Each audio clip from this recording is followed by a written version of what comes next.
What's up mga kabunker? It's me again. It's another unboxing video. Yun mga kabunker, finally, ito na yung nilundag natin kanina. De, joke lang. Ang bilis ng pickup na. So, by the way, it's been a long time since nag-unboxing tayo kasi lately, medyo lelo tayo sa pagbili. Baga, binibili ko muna yung talagang kailangan kong album. Baga, quality over quantity, tipong ganon. Although ang dami kong patagang kulang, pero syempre hindi naman lagi na paldo tayo. Kaya yon. So, wag na natin patagalin. Let's crack this open.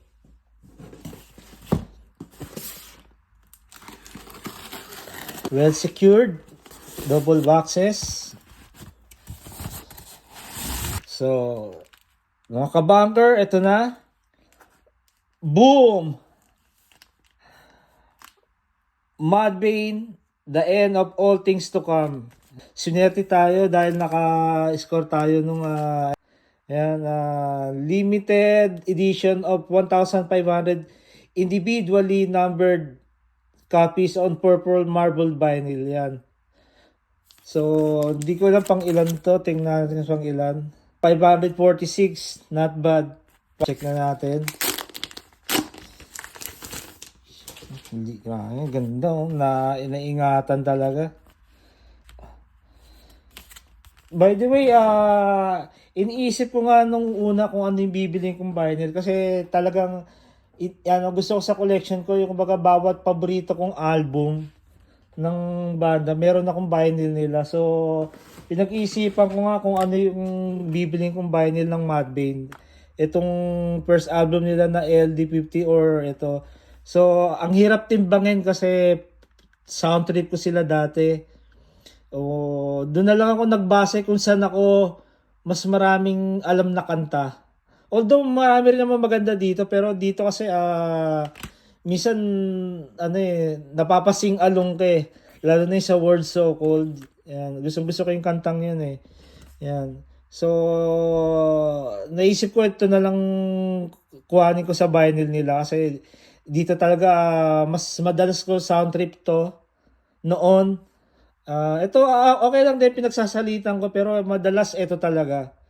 I-version na tayo ng vinyl, CD, at saka siguro kulang na lang tape. Yun, kung meron naman tayo makitang mura at may extra tayo, why not? Bumili rin tayo ng vinyl to. Pero as of now, ito kasi yung priority ko talaga, tong album na to. Yan, ganda oh.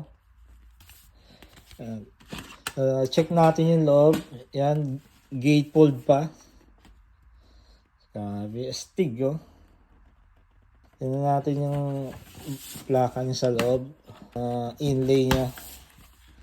Yan, yung inlay niya.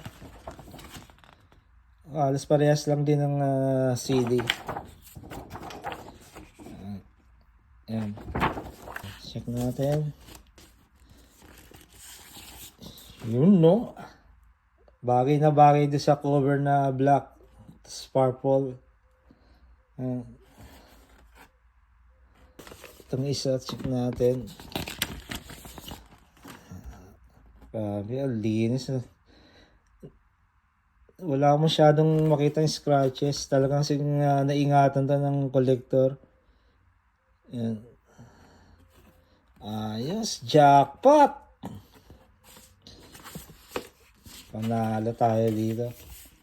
Hindi ko nasasabihin mga kabunker yung presyo pero steel price to, promise. Napaka steel price. Natawaran ko yung presyo ng seller. So yun mga kabunker, gandito na lang.